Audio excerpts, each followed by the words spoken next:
நீங்கள் பார்த்துக் கொண்டிருப்பது உங்கள் விஜய்.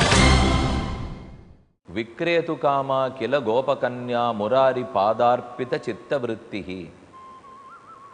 வடமொழியில் இருக்கும் இந்த ஸ்லோகம் ஓர் பகுதியை தெரிவித்தேன். கண்ணன் வாழ்ந்த கோகுலத்தில் நடந்த அழகான ஒரு கதை. ஓர் பெண் கண்ணனிடத்திலேயே மனது லயித்தவள். அவனல்லால் வாழ முடியாது என்று இருக்கும் அவள். கோகுலத்து பெண்டிர் அனைவருமே அப்படித்தானே. சுகாச்சாரியர் அவர்களை கொண்டாடுகிறார். லக்ஷ்மி தேவியோ வசிஷ்டாச்சாரியரோ விஸ்வக்சேனரோ கூட இப்படிப்பட்ட அனுபவம் பெற்றதில்லை. கண்ணன் ஒருத்தொருத்தியோடே சிரித்து பேசுகிறார். அவர்களோடே ராசக்கிரீடை பண்ணி விளையாடுகிறார். இந்த இன்பத்தை யார்தான் பெற்றார்கள்? யசோத பெற்ற இன்பத்தையோ கோகுலத்து இடைப்பெண்கள் பெற்ற இன்பத்தையோ யாரேனும் அடைந்தார்களா? அல்லவே. இதுதான் சுகாச்சாரியருக்கு பொறாமை. நமக்கு கூட கண்ணனிடத்தில் இவ்வளவு ஆனந்தம் கிட்டவில்லை, ஆனால் அந்த பெண்களுக்கு கிடைத்தது. ஒரே காரணம், தங்கள் மனது முழுக்க கண்ணனே நிறைந்திருந்தான். தங்கள் மனதை எப்போதும் கண்ணனிடத்திலேயே வைத்திருந்தார்கள். ஓர் பெண்ணை அவருடைய தாயாரும் தந்தையும் பால், மோர், தயிர் இவற்றையெல்லாம் விற்று கொண்டு வரச் சொன்னாராம். விக்ரேது காமா, விற்பதற்கு ஆசையுடைய பெண். கோபகன்யா ஓர் இடைப்பெண். முராரி பாதார்ப்பித சித்தவிருத்திகி. இவருடைய தலையிலே மோர்க்குடத்தை ஏற்றி வைத்து கொண்டாள். வீதியார போக வேண்டும். மோர் வாங்கலையோ மோர், தயிர் வாங்கலையோ தயிர், பால் வாங்கலையோ பால், இந்தாங்கோ பால் வாங்குங்கோ, மோர் வாங்குங்கோ, பால் கொண்டிருக்கேன், மோர் கொண்டிருக்கேன் என்று சொல்லிக்கொண்டே கூவி கொண்டு போக வேண்டும். நாம் வீதியிலே பல பேர் விற்பனைக்கு பொருள்கள் எடுத்துன்னு வர்றதை பார்த்துருக்கோம். அப்போ காய்கறி விற்கிறவா வரலாம், மோர் பால் விற்கிறவர்கள் வரலாம், பழம் விற்கிறவர்கள், இளநீர் விற்பவர்கள் வரலாம். இவர்கள்லாம் கூவி கூவி கூப்பிடுவார்களோ இல்லையோ, அதே போல இந்த பெண்ணும் கூப்பிட்டாள். தயிர் வாங்கலையோ தயிர், மோர் வாங்கலையோ மோர், பால் வாங்கலையோ பால். விக்ரேது காமா கில கோபகன்யா முராரி பாதார்ப்பித சித்தவிருத்திகி. ஆனால் இவருடைய சித்தவிருத்தி மனதத்தனையும் கண்ணனிடத்தில் இருக்கா? ஒரு 10-15 நிமிஷம் வரைக்கும் மோர் வாங்குங்கோ தயிர் வாங்குங்கோன்னு சொன்னாள். எவ்வளவு நேரத்துக்கு மோரோட பெயரையும் தயிருடைய பெயரையும் சொல்ல அவளுக்கு அந்த பெயரை சொல்ல பிடிக்கல. மேலும் மனதே கண்ணனிடத்திலே சென்று விட்டபடியால் பிரித்து நாம் ஒரு இடைப்பெண், மோரும் பாலும் தயிரும் விற்க வந்திருக்கோம் என்கிற எண்ணம் போய்விட்டது. நாம் கண்ணனுடைய தோழி, கண்ணனுக்காகவே இருப்பவள் என்கிற எண்ணமே நிரம்பியது. மனசில் என்ன இருக்கோ அதனை வாக்கில் வரும். மனசில் நான் தயிர் விற்க வந்தவள்னு இருந்தால் தயிர் வாங்கலையோ தயிர்னு சொல்லுவேன். மனசில் நான் மாணவன் இருந்தால் வாயால் படிக்கிறேன்னு சொல்லுவேன். மனதில் நான் என்னவோ அதுக்கு தகுந்தான வாய் வார்த்தை. இவள் இடைப்பெண், அதுக்கு தகுந்த மோர் வாங்கலே தயிர் வாங்கலேன்னு சொல்லியிருக்கணும். ஆனால் இடைப்பெண் என்பதை மறந்தாள். கிருஷ்ண பக்தை என்று புரிந்து கொண்டாள். நான் கண்ணனுக்கு பக்தை, கண்ணனிடத்திலேயே லயித்திருக்க வேண்டியவள். இதை தெரிந்து கொண்ட பெண் வாய் வார்த்தை மாறிவிட்டது. கண்ணன் வாங்கலையோ கண்ணன், தாமோதரன் வாங்கலையோ தாமோதரன், கேசவன் வாங்கலையோ கேசவன், மோரும் பாலும் வாங்கலையோங்கிறது படுத்துப்போ. கண்ணனை வாங்குறீளா, மாதவனை வாங்குறீளா, தாமோதரனை வாங்குவீர்களா என்று கேசவ தாமோதர மாதவேதி, கேசவன் தாமோதரன் மாதவன் என்று சொல்லி கூவி கூவி விற்க ஆரம்பிச்சிட்டாளாம். நமக்கு தோணும், மோரை விற்கலாம் பாலை விற்கலாம், கேசவனையும் தாமோதரனையும் விற்கவா முடியும்னால் பெரியாழ்வார் ஒரு பாட்டை ரொம்ப அழகாக விளக்கம் கொடுக்கிறார். கேசவா வன் புருடோத்தமா கிளர் சோதியாய் என்று பேசும் அடியவர்கள் எந்தம்மை விற்கவும் பெறுவார்களே. யாரேன் ஒருத்தன் கேசவா வன் புருடோத்தமா என்று வாயால் சொன்னால் அந்த ஆள் என்னை விற்றுவிடலாம். பெரியாழ்வாரை விற்கலாமா வாங்கலாமா? அது எப்படியான செய்ய முடியுமா? ஒரு மனுஷர் இல்லையா, அதுவும் பெரியாழ்வார் இல்லையான்னா யார் ஒருத்தன் கிருஷ்ண கோவிந்தா மாதவ கேசவான்னு சொல்கிறானோ அவனுக்கு நான் அடிமை. அவன் என்னை விற்கலாம், அவன் என்னை வாங்கலாம். இப்போ பெரியாழ்வார் ஒருத்தனுக்கு அடிமையாக இருக்கிறதா இருக்கட்டும், பகவான் ஒருத்திக்கு அடிமையாக இருக்காரே. அதனால தானே அந்த இடைப்பெண் கண்ணன் வாங்கலையோ கண்ணன், தாமோதரன் வாங்கலையோ தாமோதரன்கிறா. கண்ணன் அப்படி ஒருத்தருக்கு அடிமை ஆயிடுவரானால் மனது முழுக்க கண்ணன் இருந்தால் அவர்களுக்கு கண்டிப்பாக கண்ணன் அடிமை ஆகிறான். அதனால தான் அந்த பெண்ணு கண்ணனையே விட்டுட்டா. கண்ணனை விற்றவள் உண்டு, பெரியாழ்வார் தன்னை விற்கலாம்னு கூறுகிறார். ஆக மொத்தத்தில் பெரியாழ்வாரையும் விற்கலாம், கண்ணனையும் விற்கலாம், இதெல்லாம் புரியுறது. ஆனால் வேற எதையோ விற்கக்கூடாதுன்னு தெரியாது. இப்போ நாம் அதைத்தான் பார்க்க போகிறோம். எந்தெந்த பொருட்களை விற்பது கூடாது. இந்த ஸ்லோகம் முடித்த உடனே அநேகமா நீங்கள் என்னிடத்தில் கோபத்தோடே எழுந்து விடுவீர்கள். அது உறுதி. பயந்துட்டே தான் இப்போ சொல்கிறேன். ஏன்னால் நாம் பணம் கொடுத்து வாங்கிட்டு இருக்கிற அத்தனையும் தான் இவர் சொல்ல போகிறார். இப்போ நம்ம எதெல்லாம் நித்தியம் கடைக்கு போய் பணம் கொடுத்து வாங்கிட்டு இருக்கோமோ அது அத்தனையும் விற்கவே கூடாதுங்கிறார். அப்போ அந்த பொருள்லாம் இல்லாமல் நம்ம வாழவே முடியாது. என்னால் கண்டிப்பாக வேணும். இப்போ பேச்சு அந்த பொருளை கொடுக்கக்கூடாது வாங்கக்கூடாதுன்னு இல்லை, விற்கக்கூடாதுங்கிறது தான் சொல்லிட்டு இருக்கார்.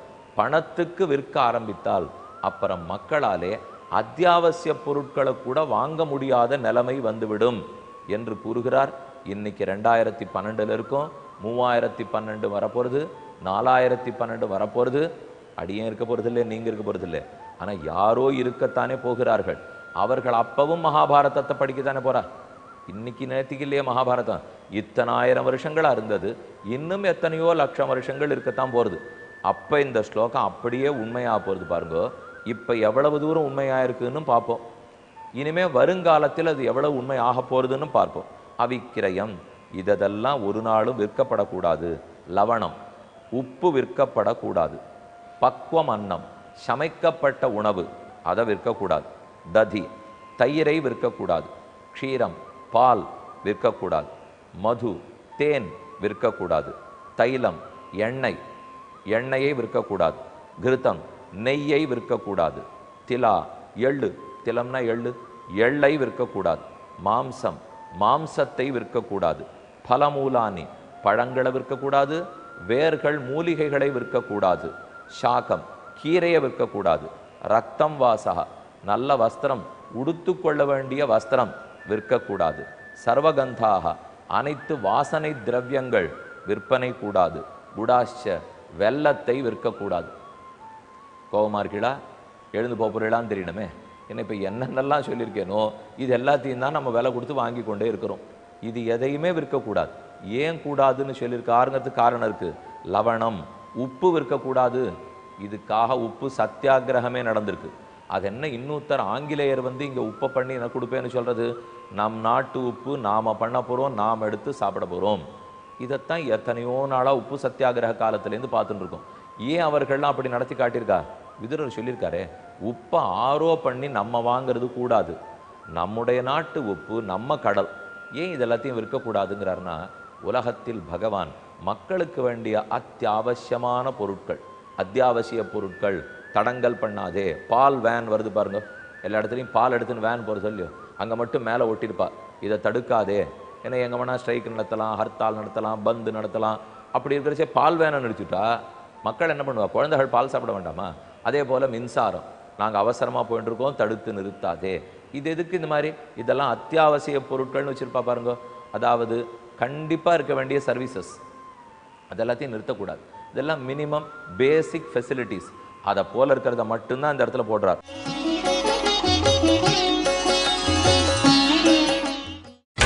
நீங்கள் பார்த்துக் கொண்டிருப்பது உங்கள் விஜய். உப்பில்லா பண்டம் குப்பை. அதனால தான் உப்பை விற்காதே. விற்காதேன்னுட்டா வாங்க வேண்டாமானால் பண்டமாற்று முறையில் வாங்கி கொள்ளலாம். இது அன்னைக்கு ஒரு அக்செப்டட் பிரின்சிபல். பண்டமாற்று முறைன்னா என்னிடத்துல ஒரு பொருள் இருக்குது, இன்னொருத்தர் இடத்துல ஒரு பொருள் இருக்குது, இதை அவர் கொடுக்கலாம், அவர் இவர் வாங்கலாம். இப்போ வடக்கெல்லாம் சில பொருட்கள்லாம் கோதுமை விளையிறது, நமக்கு அரிசி விளையிறது, அரிசியை கொடுக்கலாம், கோதுமையை வாங்கிக்கலாம். அப்போ பார்ட்டர் சிஸ்டம்னு அன்றைக்கி வச்சுருந்தோம் இல்லையா? அதுக்கப்புறம் தான் அது மாறி மாறி ஒரு காமன் கரன்சி வந்தது. பணத்தை வச்சுப்போம், அதை கொண்டு எல்லாத்தையும் வாங்கிறதுக்கு ஆரம்பிப்போம். இன்றைக்கி நிலைமை என்னென்னா, பாடியனுடைய தாப்பனாரும் உபன்யாசகராக இருந்தார். அவரும் இதே போல் கதை காலக்ஷேபம் ஊர் ஊராக போய் சொல்லியிருந்தவர். அன்றைக்கி நாங்களும் கூட போயிருக்கோம். போனால் வரவா வெண்ணையாக கொண்டு கொடுப்பா, பாலாக கொண்டு கொடுப்பா, மோர் கொடுப்பா, பழம் கொடுப்பா, அரிசி கொடுப்பா. ஆனால் இன்றைக்கி அதெல்லாம் ஆறு தூக்கின்னு வருது. வெண்ணையை கொண்டு வரணும், பாலை கொண்டு வரணும், மோரை கொண்டு வரணும்னா யார் மார்க்கெட்டுக்கு போகிறது? அதை வாங்கிறது, காத்துன்னு இருக்கிறது, பையில் எடுத்துன்னு வர்றது, கொடுக்கறது ஒன்றும் இல்லை. யார் வந்தாலும் தட்டிலே சின்னதாக 2 பழம், பணம், எல்லாத்துக்கும் பணத்தை கொடுத்துட்டா. ஏன்னா உபன்யாசகருக்கு எந்த காய்கறி பிடிக்கும்னு எங்களுக்கு தெரியாது சுவாமி. அவருக்கு என்ன வேணால் பிடித்தம் இருக்கலாம். அவர்கிட்ட பணத்தை கொடுத்துட்டோன்னா அவர் போய் வாங்கிட்டு போகிறார். இது மக்களின் எண்ணம். ஆனால் அன்றைக்கு அப்படி கொடுத்ததில்லை. ஏன்னா இதெல்லாம் விற்பனை பொருள் அல்ல. பல பொருட்களை காசு கொடுத்து வாங்க முடியாது. அதனாலே உப்பு வியாபாரம் பண்ணுறவா, வியாபாரம் இல்லை, உப்புனா உப்பு எடுக்கிறாளோ இல்லையோ, கடற்கரையிலிருந்து உப்பு எடுத்துட்டு இருக்காளே, அவர்கள் வந்து யாரையானு பார்க்க போனால் உப்பே கொண்டு போய் கொடுப்பார்கள். கோவிலுக்கு போகிறச்சே உப்பு கொண்டு போய் கொடுப்பா, எள்ளு செக்கு வச்சிருக்கிறவா எண்ணெய் கொண்டு கொடுப்பா. அப்படி அவரவர்கள் கொண்டு கொடுத்தா பொருள் பொருளாக இருக்குது, சாப்பிட்டுக்க போகிறோம். நமக்கு உடனே தோணும், சாமி அது எப்படி, எனக்கு இன்னைக்கு உப்பு தேவைன்னா அவர் 3 நாள் கழித்து கொண்டு வந்து கொடுத்தாருனா, எனக்கு இன்னைக்கு கீரை சாப்பிடணும்னு இருக்கிறச்சே அவர் முந்தா நாள் கொடுத்துட்டு போயிருந்தாருன்னா, என்று கிடைக்கிறதோ அன்று சாப்பிட்டுத்தான் பழக்கம் இருந்தது. இப்போ தான் நம்ம விருப்பப்பட்டபடி சாப்பிட்றது, அன்னைக்கு கிடைத்த போது உண்பது. இது எவ்வளோ தூரம் ஃபண்டமெண்டல்ஸ் மாறிண்டே வருதுன்னு நீங்கள் பார்க்கணும். இப்போ கிடைத்த போது உண்டோம், நமக்கு வேண்டிய போது கிடைக்காது. இது அந்த நாளில் இருந்தது. இன்னைக்கு எனக்கு எப்போ வேண்டிருக்கோ அப்போ சாப்பிடணும், அப்படின்னா பணம் தான் வாங்கிட்டாகணும். ஆனால் விதுரர் சொல்கிறார், அதை போல் நீ போயிட்டியானா அப்போ உன் விருப்பத்துக்கு தகுந்த சாப்பாடு, உன்னுடைய ப்ரிஃபரன்ஸு, அதில் என்ன ஆகிடும், விருப்பம் அதிகமாக போயிடும், சாப்பாட்டில் அதிகமாக போயிடும். வாழறதுக்காக சாப்பிட மாட்டோம், சாப்பிட்றதுக்காக வாழறதுக்கு ஆரம்பிச்சிருவோம். அப்போ நம் வாழ்க்கை முறையே மாறிப்படுறதோ இல்லையோ, நல்ல ஃபண்டமெண்டலாகவே நிறைய விஷயங்கள் இன்றைக்கி மாறிக்கொண்டே வருகின்றன. அது நல்லத்துக்கு மாறுதல் நாம் நினச்சின்னு இருக்கோம். அதனால் எவ்வளவு ஆபத்து ஏற்பட்டு போகலாம் தெரியுமா? உப்பு 1 கிலோ வாங்கினோம்னா இன்றைக்கி எவ்வளோ விலை? கடைசி பட்சம் உப்பு போட்டு சாப்பிட்றவன் தானா நீன்னு கேட்கணும். நம்ம கேட்ட உடனே ஒருத்தர் திரும்பி கேட்டார், ஆமாம் உப்பு கூட காசுக்கு தான் கிடைக்கிறது, என்ன உப்பு போட்டு சாப்பிட்றவனான்னு கேட்குறேன், திருப்பி கேட்டார்னா அப்போ நம்மக்கிட்ட பதிலே இருக்காது இல்லையா? அப்போ அந்த காலத்திலேருந்து உப்பு விற்கப்படக்கூடாது, நம் நாட்டு தயாரிப்பு, நாம் அதை அனுபவிக்கிறதுக்கு உரிமை வேண்டும் என்று போராடி இருக்கோமே. பக்குவம் அன்னம், சமைக்கப்பட்ட உணவை கொடுக்கக்கூடாது. உணவு ரா காய்கறிகள் வாங்கிட்டு வரலாம், நாம் திருத்தி நாம் சமைத்து கொள்ளலாம், தவிர சமைத்து உணவை விற்பது கூடாது. ஏன் அதை சொல்கிறான்னு பாருங்க. அப்படின்னு எல்லா ஹோட்டல்ஸும் இருக்கே சுவாமி, சமைக்கப்பட்ட உணவைத்தானே விற்கிறார்கள்னால் ஏன் சொல்கிறார்? இதுக்கு ஒவ்வொன்றுத்துக்கும் உள்ளூர ஒரு காரணம் இருக்கணும் இல்லையா? நான் சமைக்கப்பட்ட உணவை விற்றால் அப்போது அது பெருமாளுக்கு கண்டுருளை பண்ணப்படணுமே, நைவேத்தியம் பண்ணிவிட்டு தானே நம்ம சாப்பிடணும். காய்கறியை வாங்கிட்டு வரோம், நம்ம வீட்டில் சமைக்கிறோம், பெருமாளுக்கு காட்டுறோம், நம்ம சாப்பிட்றோம், சரியா போச்சு. ஒருத்தர் சமைக்கப்பட்ட உணவையே கொடுத்தால் அவர் அதை பெருமாளுக்கு பண்ணியிருப்பாரா? எந்த இடத்துல பண்ணப்படுறது? வெளியில் சாப்பிடக்கூடாதுங்கிற நிர்பந்தம் பல பேர் வச்சுருக்கோமே, எதற்காக? அது என்னமோ தூய்மையாக இருக்குமா இருக்காதா, ஆச்சாரமா அனுஷ்டானமா, அதெல்லாம் ஒரு பக்கம். முக்கியமானது என்ன, அங்கே செய்யப்படுவது பெருமானுக்கு நைவேத்தியம் பண்ணப்படுகிறதா? இதை நம்ம ஒத்தொத்தரும் கேட்டுக்கணும். அவருக்கு நைவேத்தியம் பண்ணாமல் சாப்பிட்டால் அப்போ பாபங்களை உண்ணுகிறோம், இப்படி வேணால் வச்சுக்கலாமா? இதுக்கு பதில் இன்னொன்று செய்யலாமே, சுத்தமாக பத்தமாக நன்னாவே ஒரு ஹோட்டலில் இருக்கிறவரே பண்ணுறாருன்னு வச்சுப்போம். அவர் என்ன உணவை வருபவர்களுக்கு படைக்கிறாரோ அந்த உணவை பெருமாளுக்கு தாராளமாக நைவேத்தியம் பண்ணிவிட்டு படைக்கலாம். அதை போல் எந்த ஹோட்டல்லையானு பண்ணுறாளான்னு விசாரிப்போம். பண்ணுபவர்களிடத்துல நாம் தாராளமாக சாப்பிடலாம். இப்போ ஹோட்டல் நடத்துகிறவா பல பேர் நீங்கள் பார்த்துருக்கலாம், இதில் குற்றமே ஒன்றும் இல்லை. இப்போ கடைசியில் நம்ம புரிஞ்சிக்க வேண்டியது, திருத்திக்க வேண்டியது என்ன சமைக்கிறோமோ அது பெருமான் சாஸ்திரத்தில் சம்மதித்தத்தை தான் சமைக்கணும், கண்டத்தை சமைக்கக்கூடாது. அந்த சமைத்ததையும் பெருமானுக்கு நைவேத்தியம் பண்ணிட்டு தான் போடணும். அந்த போடுறதையும் விற்கக்கூடாதுன்னு சாஸ்திரம் சொல்கிறது என்ன, நியாய விலைக்கு கொடுக்க வேண்டும். ஏன்னா இன்னைக்கு விலை வைக்காமல் நடக்காது, அப்போ நியாய விலைக்கு கொடுக்கணும். அப்படியே இல்லைன்னால் இன்னன்னாருக்கு நான் இலவசமாக போடுறேன், இருக்கிற வாழ்கிட்ட வாங்கிக்கிறேன். இப்போ வைத்தியர்களுக்கும் அதுதான், வக்கீல்களுக்கும் அதுதான், ஹோட்டல் நடத்துகிறவாளுக்கும் அதுதான். இருக்கிறவர்களிடத்தில் வாங்கிப்போம், இல்லாதவர்களுக்கு வெறுமனே இலவசமாக கொடுப்போம். இது இருந்தாலாவது ஒரு பேலன்ஸ் வரும் இல்லையா? அப்போ பக்குவமான அன்னத்தை விற்காதே, தயிரை விற்காதே, பால் விற்காதே, தேனை விற்காதே, தைலத்தை எண்ணெயை விற்காதே, நெய்யை விற்காதே, எள்ளு விற்காதே, மாம்சம் விற்காதே, பழத்தை விற்காதே, மூலிகைகளை விற்காதே, வேர்களை விற்காதே, கீரை விற்காதே. வஸ்திரம் எப்பவும் வச்சு கொடுத்து தான் வாங்கணும். இன்றைக்கி ஒரு புடவை, பெரிய வைர ஊசி புடவை வாங்கினா 15,000 ரூபாய் வாங்கி கொடுத்துடலாமாண்ணா? விற்கிறா, வாங்கிக்கிறோம், நிறையா பணம் கொடுத்து ஓஹோ நம்மளை அலங்கரிச்சுக்கணும்னு இருந்தால் வாஸ்தவம் தான். இதே சாதா வேட்டி கட்டிக்கிறோம் பாருங்கள், ஒரு அழுக்கு அரை போட்டு வேட்டி கட்டோம்னா 200 ரூபாய் கிடச்சிட போகிறது. எத்தனை பேர் வேட்டி வச்சு கொடுக்க மாட்டா சொல்லுங்கள்? நமக்கு வேட்டி இருந்தால் இப்போ யாரான ஒருத்தருக்கு வஸ்திரம் இல்லைங்கிறார், உடனே தானம் பண்ண மாட்டோமா? இது ஏன் எல்லாமே பணத்துக்கு வாங்க ஆரம்பிச்சிட்டோம்னா அப்போ தானத்தினுடைய மகிமையே இல்லாத போடும். தானம் பண்ணி நமக்கு ஒரு புண்ணியம் கிடைக்கணும்னா அவாவா எல்லாரும் நன்னத்தான் உடுத்தின்னு இருக்கா சுவாமி, இப்போ நான் நன்னா வேட்டி உடுத்தின்னு இருக்கிறவரை பார்த்து இருந்தாங்கோ நான் வேட்டி தானம் பண்ணுறான்னு இருக்கேன்னா ஒரு கோவிச்சு விடுறார். அன்னதானம் பண்ணலேன்னு இருக்கானா என்னென்ன ஷோர் இல்லாதவன் நினைக்கிறியான்னு கோவிச்சுக்கிறார். இப்போ எவ்வளவு தூரம் பணம் தலைவிரித்தாடுகிறது என்றால், தானம் கொடுக்க போனால் அதை உயர்வாக பேசுறதுக்கு கூட ஆள் இல்லை, கொடுக்கறதுக்கும் ஆள் இல்லை, வாங்கிக்கிறதுக்கு நான் என்ன மட்டமா, நான் எதுக்காக தானம் வாங்கிக்கணும் என்கிற அளவுக்கு கொண்டு போய் விட்டுருக்கோம். எல்லாம் எல்லா பொருட்களையும் விற்க தொடங்கியபடியால் பெருமான் சிருஷ்டித்த போது அனைத்தையும் இலவசமாகத்தான் சிருஷ்டித்திருக்கார். பழங்கள்லாம் பகவானுடைய சிருஷ்டி, அதை எப்படி விற்கலாம்? காய்கறிகள் அவனுடைய சிருஷ்டி, அதை எப்படி விற்கலாம்? அதனால என்னென்னது விற்க ஆரம்பிச்சா பகவான் நமக்கு இலவசமாக கொடுத்துருக்கிறத யாரோ காசு வச்சு கொடுக்குறாருன்னு ஆகும். அது பண்ண பண்ண என்ன ஆகுது, எல்லா பண்டமும் பொருள்கள்லாம் விலை ஏறிப்படும்.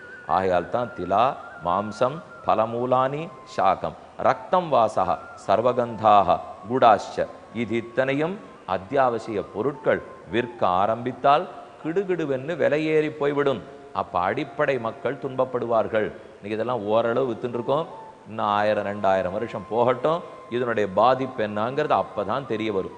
அதனால தான் இப்போ அரசாங்கத்திலேயே ட்ரேடிங் எல்லாம் குறைங்கோ, ஜாகிரதையாக இருங்கோ, அதில் போய் பல்சஸ்லேயோ கோதுமையிலையோ பணத்தை போட்டு முடக்காதீங்கோ. எல்லாம் இப்போ எக்கானமிஸ்ட் எல்லாம் பேச ஆரம்பிச்சிட்டா பற்றில அடிப்படையாக இந்த இடத்துல ஸ்லோகத்தில் இருக்குது. இது இன்னைக்கு நாம் பார்த்துட்டோம்.